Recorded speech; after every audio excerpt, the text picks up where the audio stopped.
I'd like to welcome you to this discussion here with my colleague Mikhail Bykov, one of our managing directors of our automotive practice.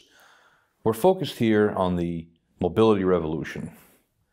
We're not admitting that this is a new trend, but in fact we're embracing it's a current trend. But it's our job to empower it. How do we impact the OEMs and the Tier 1s? So Michael, nice to be with you. Nice to be with you today, Patrick, as well. Thank you. So let's talk about this mobility revolution. Break it down. Okay, for us, mobility revolution is something which is happening in several streams.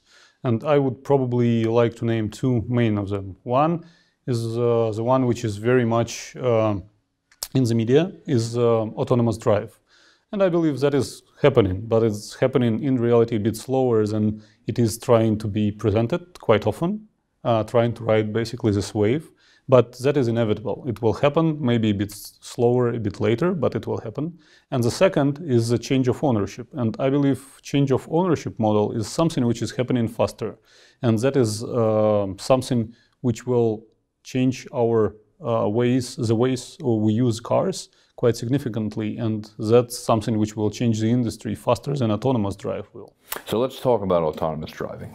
We all have friends and colleagues and family that still drive a 1980, Chevy pickup, or a 1994 Jeep Grand Cherokee, a 1916 Mustang.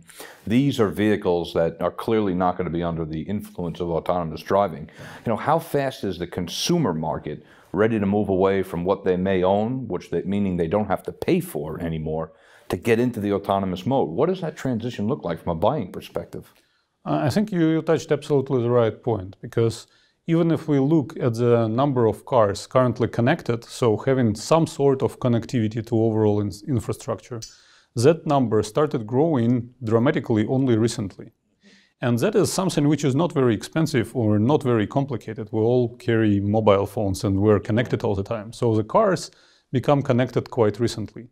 So for such really complex thing as autonomous drive to become really widespread and to become really common and affordable, it will require not just a technology breakthrough, but a common acceptance, and it will also require quite an economy of scale. So it should become quite cheap to use in everyday life. Now, do you see, in terms of the acceptance rate, do you see coordination happening at an OEM level onto how this is going to happen? Because I'm assuming that there's going to be government initiatives, state, federal, right, European Union. I could see involvement across every agency, insurance. This is a big ecosystem. Yes. How is that being managed? I think right now it's quite spotty. So it's happening. Definitely OEMs work with governments. They try to manage some sort of agreements and deals. They go into alliances. They try to set up infrastructure which will work for all, because you will use the same road. It doesn't matter if you drive Ford or if you drive Tesla. So you will still be in the same infrastructure. So they have to talk to each other.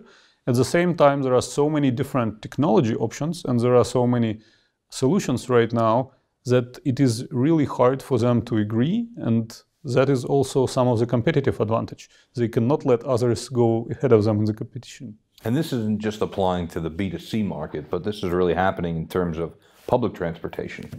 Right, and I think with public transportation, that can happen faster, because with public transportation, you have fixed routes, you have much easier governed environment, yeah. And you also have much clearer benefits. And there's certainly no marketing involved in a government-run tram from an airport to a train station. Well, I think some marketing will still happen for the government, so they will look much better if they have autonomous train, right? Yeah, indeed.